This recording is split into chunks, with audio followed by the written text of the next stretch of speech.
মাশাআল্লাহ, যেমন মাশাআল্লাহ, নারে তাকবীর, নারে তাকবীর।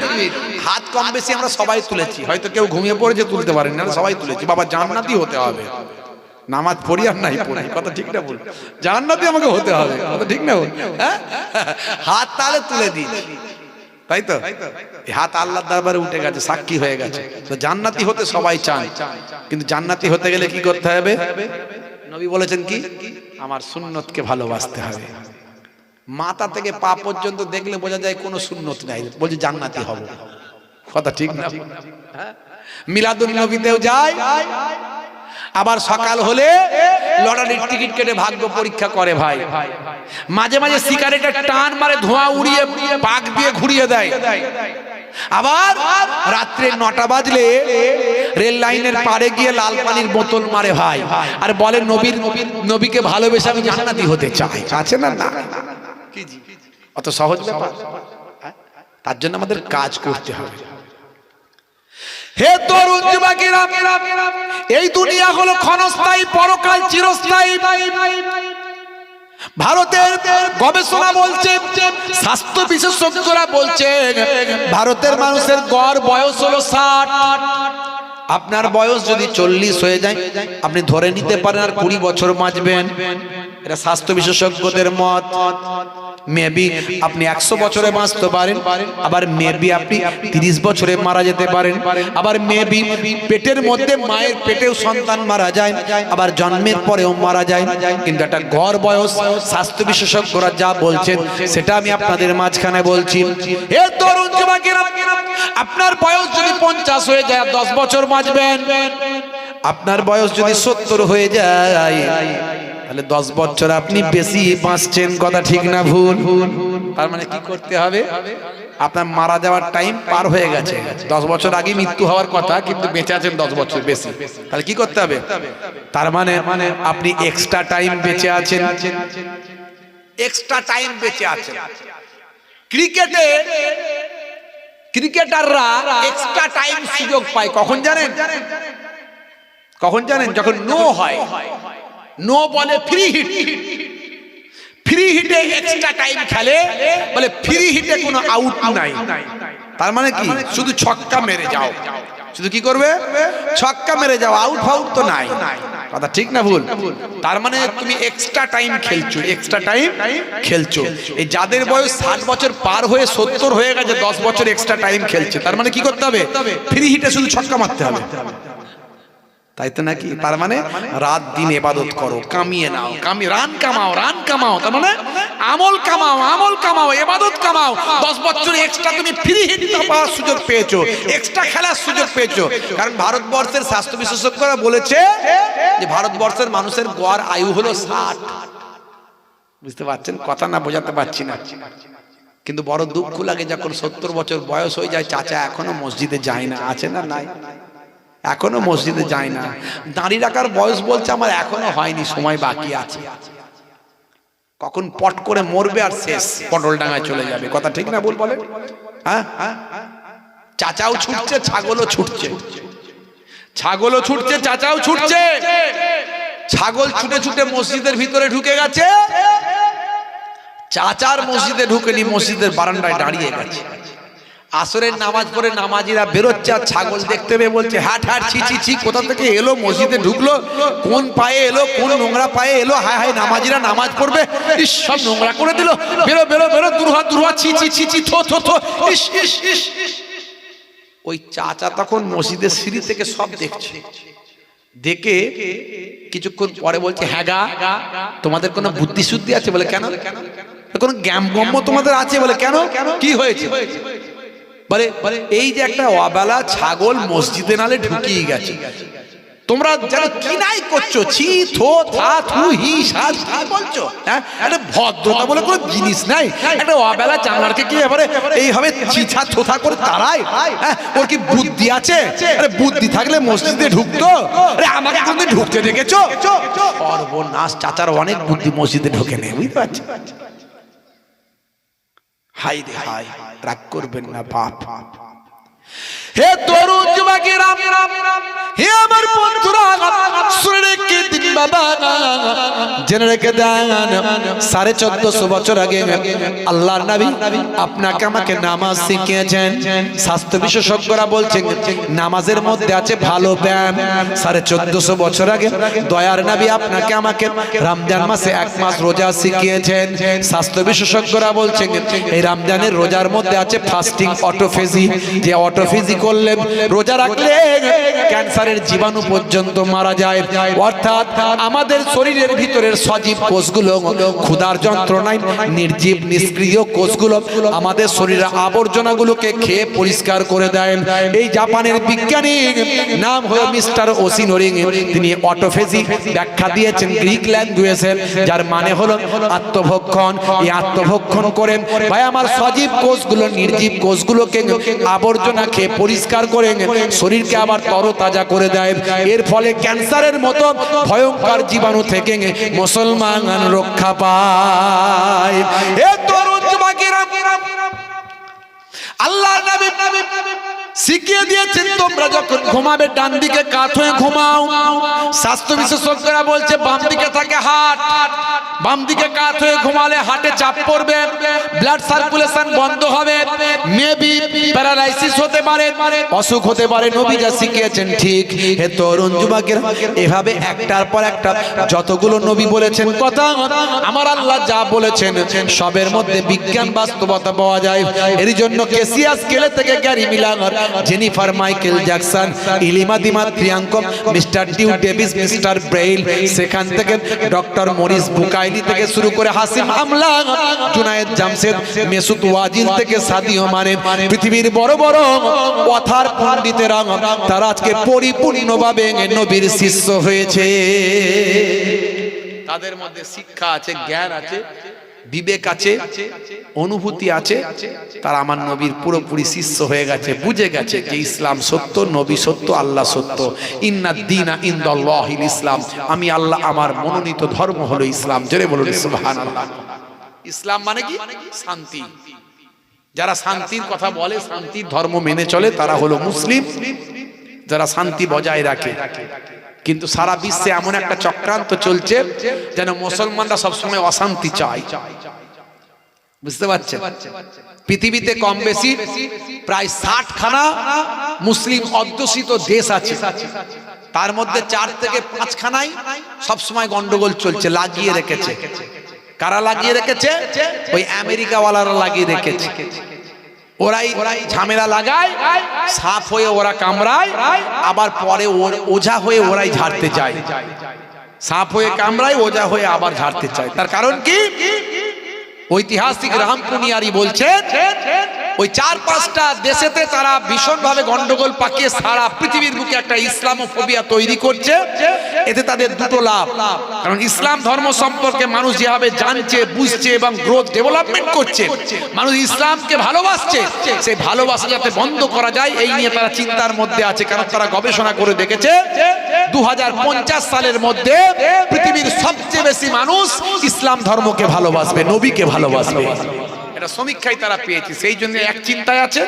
2 নাম্বার, এই 4-5টা দেশ, বিশেষ করে এই যে ইরাক, ইরান, তারপরে সিরিয়া, ভাই আমার ফিলিস্তিন, ওই সমস্ত জায়গাগুলোতে বিশেষ করে মাটির তলায় আমার আল্লাহ তেল দিয়েছেন, গ্যাস দিয়েছেন, সোনা দিয়েছেন, প্রাকৃতিক সম্পদ দিয়েছেন। ভাই আমার এই সুদান, সাউথ আফ্রিকা, এই সে আফ্রিকা মহাদেশের বিভিন্ন দেশে এই তারা গন্ডগোল লাগিয়ে রেখেছে নিজেদের মধ্যে। ভাই আমার ভাই ভাই মারপিট লাগিয়ে তারা সেখানে মেটাতে যায়, গিয়ে সেখানকার সম্পদগুলোকে লুট করে। মিস্টার রামপুনিয়ারি, বিখ্যাত ঐতিহাসিক হিস্টোরিয়ান, তিনি বলেন যদি মুসলিমরা খারাপ হতো তাহলে সবচেয়ে বেশি সংখ্যার মুসলিম, সবচেয়ে বেশি সংখ্যার মুসলিমের দেশ সবচেয়ে বেশি সংখ্যার মুসলিমের দেশ হলো ইন্দোনেশিয়া। কোনোদিন শুনেছেন সেখানে দাঙ্গা হাঙ্গামা মারপিট ঝামেলা চলছে? চলেনি। আরো অন্যান্য অনেক দেশের উদাহরণ তিনি দিলেন, দিয়ে বলেন ওই কয়েকটা দেশ ছাড়া আপনি দেখতে পাবেন না। আসলে সত্যিকারের মুসলিমরা শান্তি সম্প্রীতি বজায় রাখে এবং মুসলমানরা শান্তির বাণী ছড়ায়, এটা প্রমাণিত। তার কারণ সারা পৃথিবীব্যাপী সমীক্ষা হয়েছে যে পৃথিবীর 195টা দেশ আছে, এই দেশগুলোর মধ্যে সবচেয়ে সুখী দেশ কোন দেশগুলো? শান্তিতে আছে, সুখে আছে এমন দেশগুলো কোনগুলো? 1 থেকে 10 পর্যন্ত সিরিয়াল যেগুলো করা হয়েছে তার মধ্যে 5 থেকে 6খানা মুসলিম ভাই আমার অধ্যুষিত মুসলিম প্রধান দেশের নাম উঠে এসেছে। এই মুসলিম প্রধান দেশগুলো সবচেয়ে সুখীর তালিকায় আছে, তার মধ্যে সৌদি আরব 1 নম্বরে। জোরে বলুন সুবহানাল্লাহ। দেখেছেন, খুন নাই, মারপিট নাই, ধর্ষণ নাই। একটা দুটো যদি 2-4 বছরে ধর্ষণ কেউ করেও ফেলে, ভোরে সামনে নিয়ে এসে মাটিতে গেঁড়ে দিয়ে সব হাজার হাজার লোকের সামনে পাথর মেরে মেরে হত্যা করবে। আচ্ছা, এই ঘটনা যদি কেউ দেখে, আর ধর্ষক থাকবে? কেউ থাকবে? বাপ থাকবে না। এই তো মাত্র 4টে বছর আফগানিস্তান, 4টে বছর আফগানিস্তান সেখানে ইসলামিক আমিরাত তৈরি করেছে, ইসলামিক অনুশাসনে দেশ শাসন করছে। শুধু 2024 সালে মাত্র 1টা ধর্ষণের ঘটনা ঘটেছিল। গুগল বলছে 1টা ধর্ষণের ঘটনা ঘটেছিল, তাকেও তারা ইসলামের নির্দেশনা অনুযায়ী মাটিতে গেড়ে আর ওই পাথর মেরে মেরে হত্যা এমন ভাবে করেছে সারা দেশের মানুষ একদম দেখে চমকে গেছে। ধর্ষণ আর নাই, 1 বছরে 1টা ধর্ষণ। আর আপনি একটুখানি পেপার খুলে দেখবেন কি চলছে, শুধু উত্তরপ্রদেশটাই দেখবেন কি হচ্ছে প্রতিদিন। আর বলছে বিরাট ভালো চলছে, বুঝতে পারছেন? রাগ করবেন না বাপ। হে তরুণ যুবকেরা, আই লাভ মাই ইন্ডিয়া। আমরা আমাদের দেশকে ভালোবাসি, তাই আমাদের দেশের অন্যায় অত্যাচার অপরাধ যাতে বন্ধ হয় সেই জন্য আমরা চেষ্টা করি। মানুষকে বোঝাই, হে মুসলমান, প্রকৃত সাচ্চা মুসলমান হয়ে যাও। সাচ্চা মুসলমান হলে তুমি অন্যায় করতে পারবে না, অপরাধ করতে পারবে না। তুমি প্রকৃত ইসলাম ধর্ম যদি মেনে চলো, তুমি মানুষকে ভালোবাসতে পারবে, ওজনে ঠকাতে পারবে না, তুমি কারো মাল হরণ করতে পারবে না, চুরি করতে পারবে না। সাচ্চা মুসলমান যে প্রকৃত নামাজি, যে প্রকৃত রোজাদার, যে প্রকৃত নবীর সুন্নত দাড়িওয়ালা মানুষ, সে কখনো মানুষকে খুন করতে পারবে না, মদের বোতল মুখে ঠেকাতে পারবে না, সে কখনো ধর্ষণের সঙ্গে যুক্ত থাকতে পারবে না। হে তরুণ যুবকেরা, সাচ্চা মুসলমান যে হবে তার জন্য আমার আল্লাহ জানিয়ে দিয়েছেন, ইন্নাল্লাযীনা আমানু ওয়া আমিলুস সালিহাত, যারা প্রকৃত ঈমান এনেছে এবং নেক আমল করেছে তাদের জন্য আমি আল্লাহ কি তোফা দিয়েছি। আমার আল্লাহ বলেছেন তাদের জন্য পুরস্কার হলো আমি আল্লাহ আমার জান্নাত। জোরে হবে না, জোরে হবে না। এর জন্য কি করতে হবে? আল্লাহকে বেশি বেশি ভয় করতে হবে, কারণ একমাত্র আল্লাহর ভয় আপনাকে পরিবর্তন করতে পারে। কেউ দেখছে না, দেখছে কে? जब के देखते दरवाजे बंद करके गुनाह क्यों करता है, दरवाजे बंद करके गुनाह क्यों करता है, तन्हाई में देखने वाला अल्लाह है। जोरे হবে না? কে দেখছে? জোরে বল, কে দেখছে? আল্লাহ দেখছে। নাহনু আকরাবু ইলাইহি মিন হাবলিল ওয়ারিদ। বুঝতে পারছেন? হে তরুণ যুবকেরা, একটুখানি ভাবুন, চিন্তা করুন। 1450 বছর আগে আল্লাহর কোরআন যা বলেছে আজকের যুগে সব বিজ্ঞানের বাস্তবতায় প্রমাণিত। আমি এর আগে অনেক উদাহরণ দিয়েছি, বেশি উদাহরণ আমি আপনাদের মাঝখানে দেব না। ভাইরা আমার, মায়েরা একটা দুটো ভাত টিপলি বুঝতে পারেন সারা হাঁড়ির ভাতটা ভাত হয়েছে নাকি, সারা হাঁড়ির ভাত হয়ে গেছে নাকি একটা ভাত টিপলি বোঝা যায়। কথা ঠিক না ভুল বলেন? আমি অনেক উদাহরণ দিতে পারি। প্রায় অর্ধশত উদাহরণ দিতে পারি। আজকে একটা উদাহরণ দিচ্ছি। সূরার নাম হলো সূরা নাবা, ভাই আমার আয়াত নাম্বার হলো 10। এই 10 নম্বর আয়াতে যখন যাবেন, আমার আল্লাহ কোরআন মাজিদে মানুষকে কি কি নিয়ামত দিয়েছেন সেই নিয়ামতের কথা বলেছেন। বলতে গিয়ে আমার আল্লাহ বলছেন, হে তরুণ যুবকেরা শুনে রেখে দেন, হে তরুণ যুবকেরা জেনে রেখে দেন, ওয়াজআলনাল লাইলা লিবাসা, আমি আল্লাহ রাতকে তোমাদের জন্য পোশাক বানিয়েছি। রাতকে তোমাদের জন্য পোশাক বানিয়েছি। পোশাকের কাজ হলো শরীরকে ঢেকে রাখা। আমার আল্লাহ বলছেন রাতকে পোশাক বানিয়েছি, তার মানে রাতের বেলা তুমি এমন ভাবে থাকবে অন্ধকার যেন তোমাকে ঢেকে রাখে। কথা ঠিক না ভুল বলেন? অন্ধকার যেন তোমাকে ঢেকে রাখে, রাতের বেলা এমন ভাবে থাকবে। আল্লাহর নবী ডাইরেক্ট হাদিস পাকের মধ্যে বলে দিয়েছে, যখন তুমি ঘুমাতে যাবে তখন লাইটটা বন্ধ করে দেবে। যখন তুমি ঘুমাতে যাবে তখন লাইটটা বন্ধ করে দেবে। ডাইরেক্ট আল্লাহর নবী একবারে হাদিস পাকের মধ্যে বলে দিয়েছেন। বুঝতে পারছেন ভাইরা আমার, তরুণ যুবকেরা আমার, সব পাওয়া যায়। তাহলে আল্লাহর কোরআন যা বললো নবীর হাদিসও তাই বললো। 1450 বছর আগে কোনো প্যাথোলজি ছিল না, কোনো আল্ট্রাসাউন্ড ছিল না, কোনো মাইক্রোস্কোপ, স্টেথোস্কোপ, ব্যারোমিটার, থার্মোমিটার ছিল না, কোনো রকম নাসা ছিল না, ইসরো ছিল না। 1450 বছর আগে আল্লাহর নবী যা বলেছেন সব আজকের যুগে বিজ্ঞানের বাস্তবতা। কেমন করে ভাই আমার, আমি বলছি না, স্বাস্থ্য বিশেষজ্ঞরা বলছেন মাথা থেকে 5 ধরনের হরমোন নিঃসৃত হয়। তার মধ্যে এক ধরনের স্পেশাল একটা হরমোন বের হয় যখন মানুষটি গভীর ঘুমে আচ্ছন্ন থাকে আর ঘরটা অন্ধকারের ভিতরে থাকে। আজকের সায়েন্স বলছে, দেখুন 1450 বছর আগে তখন প্রথাগত কোনো বিজ্ঞানী ছিল না, সায়েন্স ছিল না, কিন্তু আজকের সায়েন্স বলছে মানুষটি যখন ঘুমিয়ে থাকে এবং অন্ধকারের ভিতর ঘুমায় তখন মাথার পেছন সাইড থেকে একটা হরমোন নিঃসৃত হয়। যেখানে আল্লাহ বলছেন অন্ধকারের ভিতরে ঘুমাও, নবী বলছেন ঘুমানোর সময় লাইট বন্ধ করো 1450 বছর আগে। আর আজকের সায়েন্স বলছে যদি গভীর ঘুমে আচ্ছন্ন থাকে আর অন্ধকারের ভিতর ঘুমায় মাথার পেছন সাইড থেকে একটা হরমোন নিঃসৃত হয়। স্বাস্থ্য বিশেষজ্ঞরা বলছেন সেই হরমোনটার নাম হলো মেলাটোনিন হরমোন। এই মেলাটোনিন হরমোনটা বের হয়ে আমাদের শরীরের রক্তের সঙ্গে মিশে যায় আর কি করে, স্বাস্থ্য বিশেষজ্ঞরা বলছেন আমাদের শরীরের ক্যান্সারের মতো জীবাণুকে রক্ষা করতে, ক্যান্সারের মতো জীবাণুকে ভাই আমার প্রোটেক্ট করতে, ক্যান্সারের মতো জীবাণুকে নষ্ট করতে, ধ্বংস করতে এই মেলাটোনিন হরমোন সর্বদা কাজ করে যায়। জেনে বলেন সুবহানাল্লাহ। দেখছেন ক্যান্সারের মতো জীবাণু থেকে আমাদের বাঁচানোর জন্য এই হরমোনটা কত উপকার করে।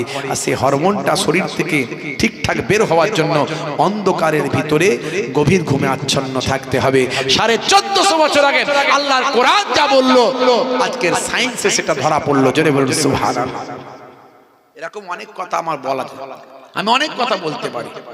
ভাইরা আমার, বসে পেচ্ছাপ করার কথা আমার নবী বলেছে, পেচ্ছাপ করে পবিত্র হওয়ার কথা বলেছে। বেশিরভাগ কবরে আযাব হয় পেচ্ছাপ করে পবিত্র না হওয়ার কারণে। আল্লাহর নবী বলেন লা ইয়াস্তানজিউ আনিল বাউল, পেচ্ছাপ করে পবিত্র না হওয়ার কারণে বেশিরভাগ কবরের আযাব হয়। এখন স্বাস্থ্য বিশেষজ্ঞরা বলছেন এই যে ইউরিনের মধ্যে জীবাণু থাকে, পেচ্ছাপের মধ্যে জীবাণু থাকে, তাই আমরা পরীক্ষা করতে দিই, ইউরিন টেস্ট করতে দিই। আর যদি ধৌত না করা হয় তাহলে এটা গায়ে লাগবে, পোশাকে লাগবে, সেখান থেকে ভাইরাস ছড়াবে, অসুখ আরো বেড়ে যাবে। দেখছেন আজকের স্বাস্থ্য বিশেষজ্ঞরা যেটা বললো 1450 বছর আগে আল্লাহর নবী বললেন তোমরা পেচ্ছাপ করে পবিত্র হও, পেচ্ছাপ করে ধৌত করো। জোরে বলুন সুবহানাল্লাহ। বসে পেচ্ছাপ করতে বলেছেন নবী পাক। আমাদের পেটের ভিতরে একটা ইউরিনাল ড্রাম, পেচ্ছাপের থলি আছে। বসে পেচ্ছাপ করলে আমাদের শরীরটা স্প্রিং এর মতো বসে যায় এবং ইউরিনাল ড্রামে চাপ পড়ে। এই চাপ পড়ার কারণে কি হয়, আমাদের পেটের অবাঞ্ছিত বায়ুটা শরীর থেকে বেরিয়ে যায়, শরীরের উপকার হয়। এবং ইউরিনাল ড্রামে চাপ পড়ার কারণে, প্রেসার পড়ার কারণে পুরো ইউরিনটা স্মুথলি ক্লিয়ার হয় এবং ইউরিনাল ড্রামে ভাই আমার সম্ভবত কোনো ইউরিন থাকে না, না থাকার সম্ভাবনাই বেশি। কারণ অতিরিক্ত প্রেসার পড়ার কারণে পুরো ইউরিনটা ক্লিয়ার হয়। আর যারা দাঁড়িয়ে দাঁড়িয়ে পেচ্ছাপ করে মেবি হতে পারে প্রেসার কম পড়ার কারণে কয়েক ফোঁটা ইউরিন ওই ড্রামের ভিতর থেকে যেতে পারে, আর পুনরায় ওই পুরানো ইউরিন জমতে জমতে জমতে জমতে একটা সময় পেচ্ছাবের তলিতে পাথর হয়ে যায়। বুঝতে পারছেন? 1450 বছর আগে আল্লাহর নবী বললেন বসে পেচ্ছাপ করো, স্বাস্থ্য বিশেষজ্ঞরা বলছেন নবী ঠিক বলেছেন, বসে পেচ্ছাপ করা উচিত। জোরে বলুন সুবহানাল্লাহ। হে তরুণ যুবকেরা, মুসলমানের ছেলে বসে পেচ্ছাপ করতে পারে না, তার কারণ হলো জিন্সের প্যান্ট পরে। কথা ঠিক না ভুল বলেন? জিন্সের প্যান্ট, স্কিন টাইট গেঞ্জি, হ্যাঁ, শাহরুখ খানের চাচতো ভাই, সলেমান খানের ফুফুতো ভাই রাত দিন জিন্সের প্যান্ট পরে ঘোরে ভাই। সপ্তাহে একদিন হয়তো দুদিন হয়তো খুললো, সবসময় জিন্সের প্যান্ট। বুঝতে পারছো?